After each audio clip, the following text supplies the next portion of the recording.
In our previous episode, we survived 100 days in the ice spikes in hardcore Minecraft. We beat the Ender Dragon, we beat the Wither, and we got a full set of netherite armor. Our goals for this episode are simple. We want to get 4 full beacons, 1 of iron, 1 of gold, 1 of emerald, and 1 of diamond. That should be simple enough, right? Alright, let's go. I had to run around a little to remind myself of everything that was going on in this world. I know my beacon was really bad, so I'm glad that was the goal for this episode. And then I laid down a bunch of deep slate because I wanted to improve the chances of getting a wandering trader to spawn. The next day I started building the first layer for my automatic watermelon farm. I was needing to make an iron farm, and I was going to need more villagers for that, so I gave all of my villagers some carrots. Later that night, I decided to add another layer to my watermelon farm.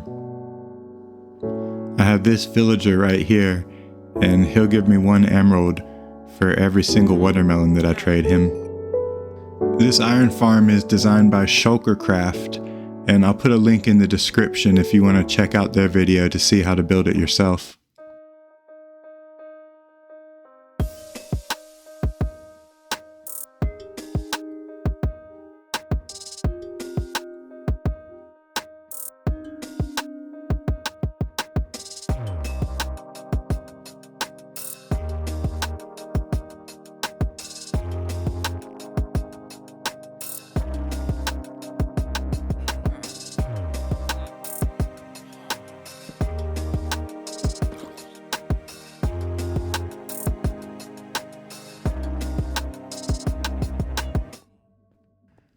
Day 108, I spent just AFKing because I was done with my iron farm and I wanted to see how much it would produce.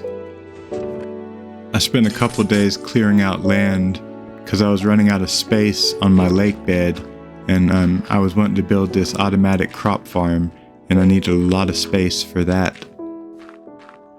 This crop farm is designed by Voltrox, and I'll put a link to their video in the description in case you want to go check it out and see how to build it for yourself. It took me a couple days to build this crop farm because I was building it from using a guide. I didn't know it by memory, so that always slows things down a little bit. But in the end, I think it's worth it because it will just continuously produce crops for me. The only problem I had was trying to get villagers to go into the entrances I wanted them to, because villagers can be really stubborn, especially when you need them to do something. On day 116, a wandering trader finally spawned. I went running over there as quick as I could. Unfortunately though, for both me and him, he didn't have any sugarcane. At least he has some oak saplings though, so now I can grow some real trees at least. I wanted to keep the wandering trader's llamas, so I tamed both of them so that they wouldn't despawn, and then I used blue carpet so I could change their colors. But I changed one of their colors to purple so that I'd be able to tell them apart. I spent the next day just growing trees, and I was growing some of them next to flowers so that they would spawn with a bee's nest. This is a pretty nice oak tree here. Unfortunately, my watermelon farm wasn't producing as many watermelons as I had hoped it was, so I spent the next couple days adding layers onto it. I got it up to 4 layers at first, but then I decided to go for 6 layers. I know it's real ugly, but at least it works. I tore down my beacon so I could have the room to set up my full iron beacon, but I didn't have enough blocks yet. Hey turtle. Day 122, I finally had enough blocks to build a full 4-tier iron beacon, so I guess I can go ahead and check that one off of the list of goals. Next beacon I want to make is an emerald beacon. My plan for that is I can sell iron to my toolsmith villager, I can sell stone to my mason, I can sell watermelons to my farmer villager, and I can sell sticks to my fletcher. I turned my chicken villager into a toolsmith because I can put the job lock right in the wall, and he won't injure himself like he was doing with the composter. On day 126, I got 4 of my jobless villagers, and I tricked them into going to this little building I built. I trapped them in the building, and then that night, I brought a zombie up there, and I let the zombie into the building. We don't really need to talk about what happened to the villagers next. I wanted to try and cure all 4 of them at the same time. So first I got rid of the regular zombie, and then I splashed a splash potion of weakness and gave each of them a golden apple. And then I just had to stand there with them and make sure that they were focused on me, because as long as they were focused on me, they wouldn't attack the villagers that had already been cured. I got all 4 cured before the night was over, so I was able to just let them out of the building and back into the base. Sorry about that, guys. I turned 3 of the cured villagers into toolsmiths so I'd be able to sell a lot of iron to a lot of toolsmiths. But one of them I turned into a librarian because I wanted to get an unbreaking book and put one onto my elytra because my elytra still didn't have unbreaking on it. I spent the next couple days just grinding for emeralds, selling my villagers sticks and stones. I decided to go ahead and set up the base for my emerald pyramid so I could get kind of like a layout and see what it looked like. Excuse me, Mr. B. And I know no one wants to watch footage of me grinding for emeralds by selling stuff to my villagers, so here's just the end of each day, me bringing the emeralds that I had received that day and putting them onto the beacon. We used to be able to cure villagers multiple times, and each time they would give you better trades. And eventually I'd be able to sell 1 stick for 1 emerald, but they fixed that, so now you can only get the benefits once. You alright, bro? I made some fire res potions and I headed into the nether. I wanted to find a new fortress because the last one had really bad spawn rates. I found another treasure bastion, so I made note of the coordinates so I could come back to it later. I was also mining all the nether gold I passed because my next beacon is going to be a gold beacon. And then I finally found what I was looking for, which was a fortress right in the Soul Sand Valley. This makes the spawn rates for wither skeletons a whole lot better.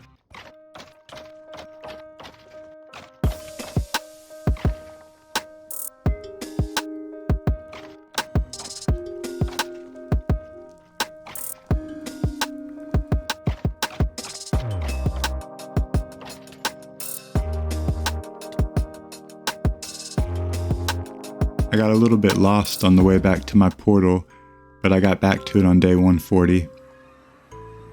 I did some villager trades to get the last emeralds that I was going to need, and then I went ahead and laid out the blocks for my emerald beacon. I sped up the playback speed of the wither fight to 2.5 times so it'd make it a little bit easier to watch in the video.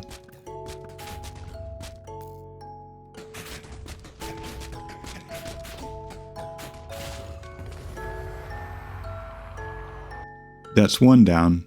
We're still going to need to fight the wither 2 more times, but we can go ahead and check a full emerald beacon off of our list of goals.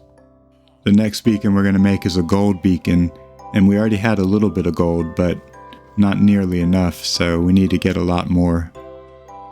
I wanted to find a different stronghold because I needed some more paper to make fireworks. And even if I get another wandering trader to spawn, it's not guaranteed that he's going to have sugarcane. So I went in the opposite direction from the stronghold that I'd already found, and I flew a long way away. And then I threw another eye and it pointed me in the opposite direction from the last stronghold, so I knew I was going in the right direction. Luckily it worked and I found a brand new stronghold that I hadn't been to yet. After just a little bit of exploring, I found the first library, and I took all the paper out of its first chest, and then I went up to the second floor to get the second chest. There was also a Thorns and Mending 2 book in that chest. It took me a little while to find the second library, but I got paper from both of its chests also. I got kind of lost and I couldn't find the portal room or my entrance, so I had to tunnel my way up. I got a lot of paper from this though, so it was a pretty successful trip. So now this is gonna drastically improve the rate of finding gold. I got about 1.5 stacks of flight duration 3 fireworks from that. So now it was time for the nether to fly around and find nether gold. I spent a couple days just mining all the nether gold I saw and flying around to find different patches of nether waste. Eventually I got kind of close to the fortress that was in the Soul Sand Valley. So I decided to go ahead and get that part out of the way and collect 3 more wither skulls. This fortress had really good spawn rates. Like every time I turned around there was more wither skeletons to go after. And I was also getting incredible drop rates. I think that's to make up for how terrible of the drop rates I got in the first 100 days that I did this. I got my 3 skulls, but I still needed a whole bunch more gold. So I decided to go back to that treasure bastion that I'd seen earlier. Because they have those gold blocks in the treasure room and they're pretty easy to get to if you just use some fire resistance potion. So I just mined into the side of the bastion and then I jumped into the lava pool and knocked the piglin brutes into the lava with me. The loot in the chest was really good. But all these gold blocks, that's what I came for. I got back and started laying out all the gold blocks for the beacon. I knew I didn't have enough, but I just wanted to lay out a few and see what it would look like. The beacon was getting too close to my iron farm, and so I tried to move it to a little bit further away from it, but it still spawned the iron golem on top of it. So I got some lava so that I could get rid of the iron golem. I still needed tons of gold though, so I headed back into the nether so that I could mine some more nether gold. I would have built a gold farm, but all the guides that I found said that I would need a turtle egg for building a gold farm. I wasn't sure how much gold I had or how much I needed, so I put all the nether gold into the furnace, and then I got all the blocks from the beacon, and unfortunately I was still about half a stack short of what I needed. I was having to go further and further away from my portal in the nether to find more places with gold, and so I spent a whole nother day in there. And I got a little bit more, but not enough. So I drank some night vision and went down to the mine shaft to see if I could find some gold down there. And I found about half a stack of ore over the night. I still needed 10 gold blocks, and I remembered that I had never searched the towers of the bastion that my portal spawns in. I got a little bit of loot from the chests, including a snout banner pattern, but the main thing I wanted were these gold blocks that they hide under the staircase. I put the snout banner pattern onto my shield with purple dye. I think it looks pretty nice. I already have the snout armor trim. I wanted to go ahead and get the wither fight out of the way, so I dug a tunnel and set up the wither skulls.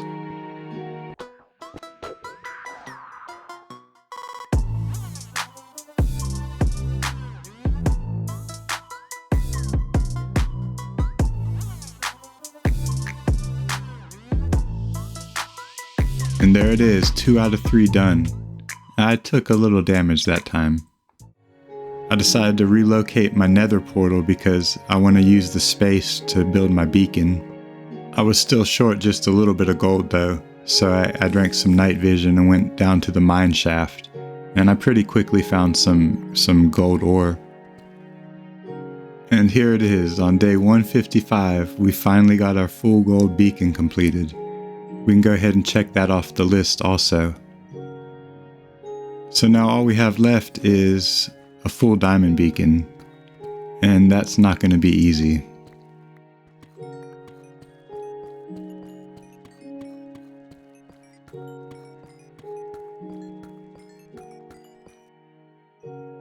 I only got about 2.5 stacks of diamonds, and that's less than 20 blocks. So I need to find a quicker way to get diamonds. I built a new portal and then I headed into the nether because I wanted to go ahead and get the wither skulls out of the way. The spawn rates were still really good in this fortress, but unfortunately my drop rates had fallen. I guess it was catching up with me. So it took me a little over 3 days to get the 3 skulls that I needed this time. But that's still much better than the 13 days it took me in my first 100 days of this series. But that fortress was really bad at spawn rates. I got back on day 162 and looked at my stats so I could see overall how many wither skeletons I had killed. It took me 375 wither skeletons to get 12 skulls, about 30 wither skeletons per skull. I went down to set up the wither skeleton fight for the last time, and I know you don't want to watch it again, so boom, that was fast. And there it is, we got the third and final wither star from this episode that we needed. I decided to set up just a little mock pyramid to see what it would look like in the placement, and I think it looks pretty nice right there. I heard some lava while I was strip mining, so I went to check it out. It was a little lava cave that opened up into a few larger caves. There were a lot of diamonds in a mine shaft. When I explored a little more, it opened up into this huge, massive cave. I went back up to the surface so I could make some night vision potions. And when I got back down to the caves and drank some night visions, I could see that there were just diamonds everywhere.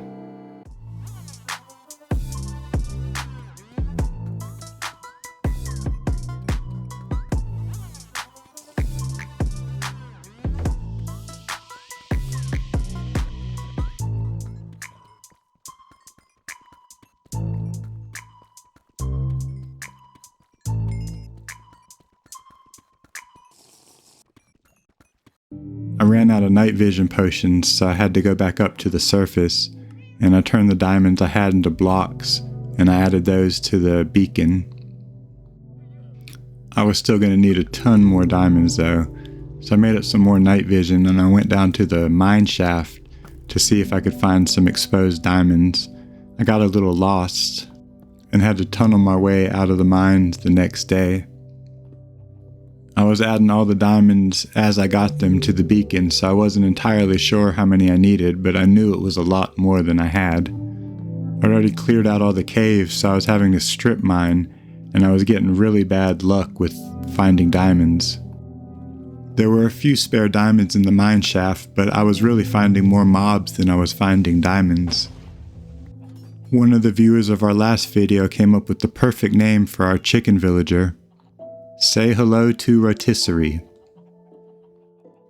He seems much happier now that he's got a name. I went back down to the mines that night because I was going to try some more strip mining, and I found some small lava caves with a few diamonds, but nothing major.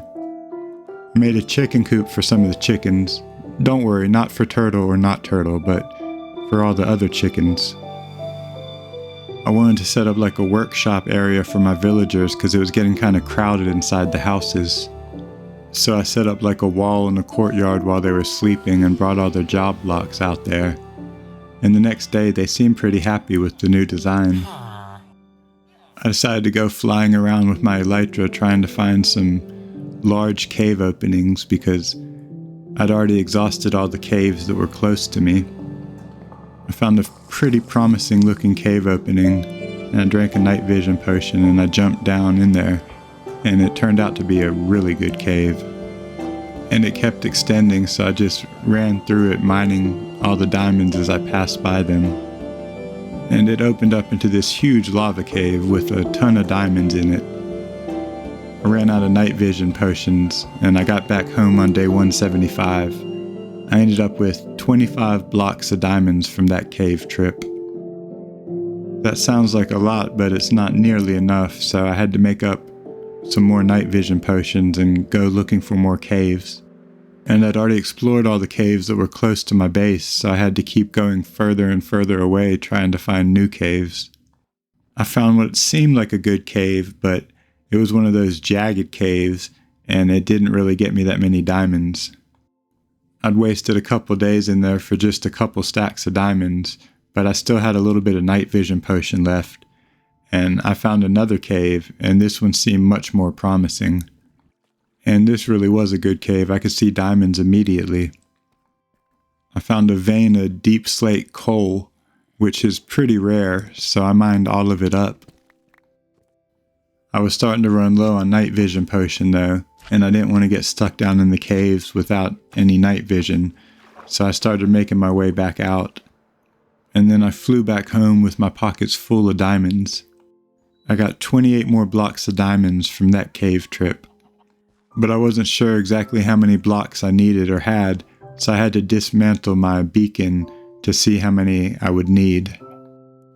I needed 58 more blocks, which is a huge amount of diamonds.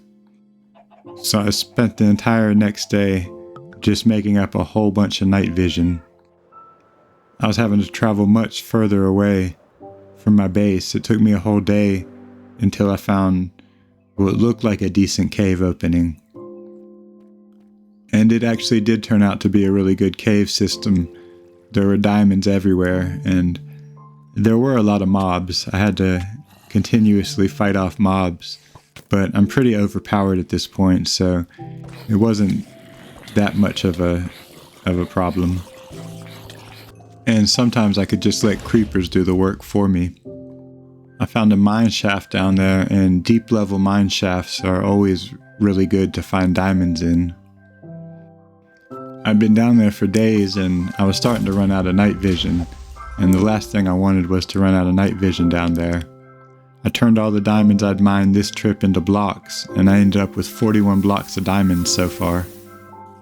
I still needed more than that, but it was time to start trying to find my way out of the cave before I ran out of night vision and died down there. I found a few more diamonds, and then, unfortunately, my worst nightmare happened and my night vision ran out, so I had to dig my way out and bust my way out through the ice. I was over 4,000 blocks from home, and I didn't have all that many rockets left, but I got home before too long. What's up, bro? Hey, turtle. I was still short 11 blocks of diamonds after all that.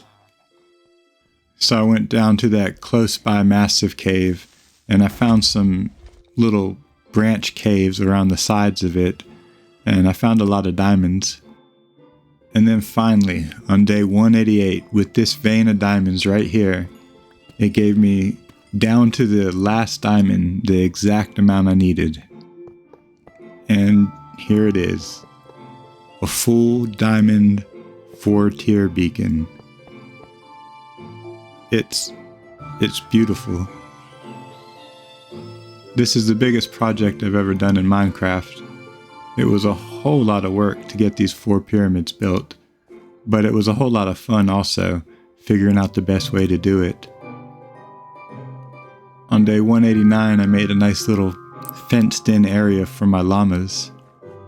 On day 190, I wanted to change the roof of my auto crop farm to glass because it looked better than the snow looked.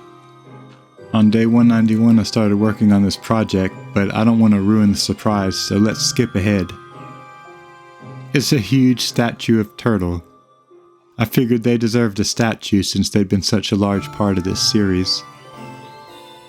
Hey Turtle, do you like your statue? On day 193, I wanted to try and improve how my watermelon farm looked because it was so ugly. So I enclosed it in glass and I used watermelon as accents. I put some windows in my chicken coop so that it would have more natural light and maybe it wouldn't smell so bad. On day 195, I brought my llamas back to the base because, they're domesticated llamas and they don't need to be out in the wild with snowstorms and mobs everywhere.